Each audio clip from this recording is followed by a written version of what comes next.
تشيز كيك التمر ب10 دقايق. إذا كنتوا من عشاق التمر والنكهات العربية الأصلية حضروا حالكم، لأنه اليوم رح نعمل تشيز كيك بالتمر طعمها بيحكي أجواء رمضان وبتنفع بكل أيام السنة، والأحلى من هيك إنها ب10 دقايق وبتكون جاهزة. يلا نشوف السر ونشوفها خطوة بخطوة. وبتمنى تعذروني أول شي إذا صوتي مبحوح شوي، اليوم تعبانة بس وعد الطعم رح يكون أحلى من صوتي بكتير. أول شي بنحتاج لعلبتين بسكويت مطحون. أنا اخترت بسكوت النخالة لأنه مناسب لهالوصفة، بس أكيد فيكم تستخدموا أنتوا أي نوع بتفضلوه.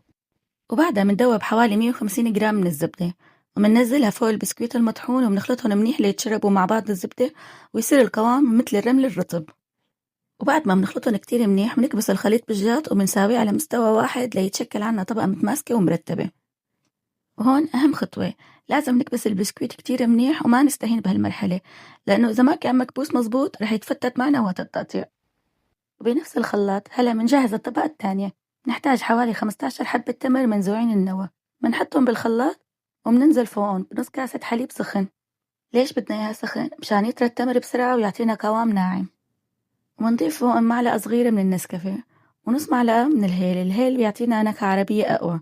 وبعدها بنحط فوقهم علبة كريمة وبنخلطهم الكل سوا لحتى نحصل على خليط كريمي ناعم.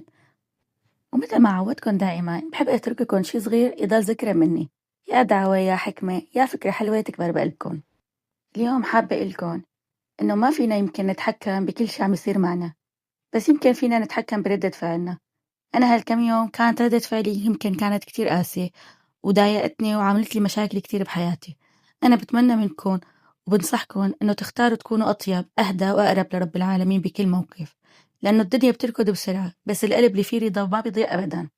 اللهم اجعل لنا نصيبا من كل خير تنزله بهذا الشهر، وتبدل تعبنا راحة وهمنا طمأنينة ودعواتنا تحقق.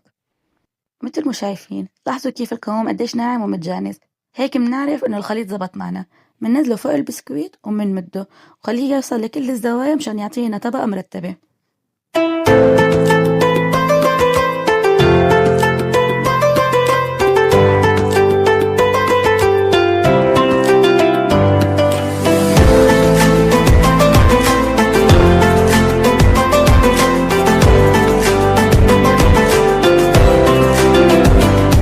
وبنفس الخلاط مو ضروري تغسلوه، منجهز الطبقة الثالثة. منحط علبة كريمة وفوقها 6 قطع من أي نوع جبنة كريمية بتحبوها. منضيف فوقهم معلقة صغيرة نسكافيه مذوبينها بمعلقة حليب. بعدها بنضيف حوالي 3 معالق من أي صوص كراميل متوفر، وإذا بتحبوا الطعم أقوى ممكن تزيدوا معلقة زيادة. وبنخلطهم كلهم مع بعض لحتى يصير عنا خليط كريمي وجاهز للسكب فوق الطبقة الثانية.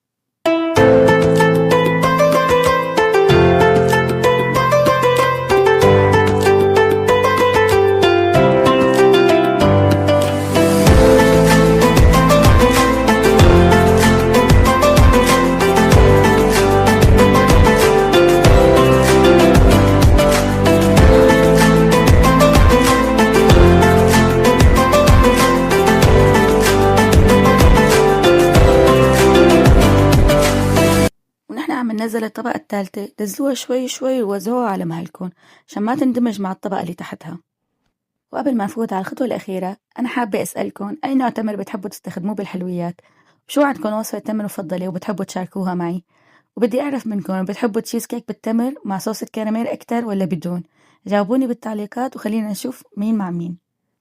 وبعد ما وزعنا الطبقة الثالثة بشكل متساوي بنفوتها على فرن محمى مسبقا على حرارة 180 درجة، بنحطها بالرف الوسط لمدة 25 دقيقة بالضبط، هيك رح تتحمر شوي وتثبت الطبقات بدون ما تتفكك. طريقة الأكل بصراحة أنا جربتها سخنة وجربتها باردة.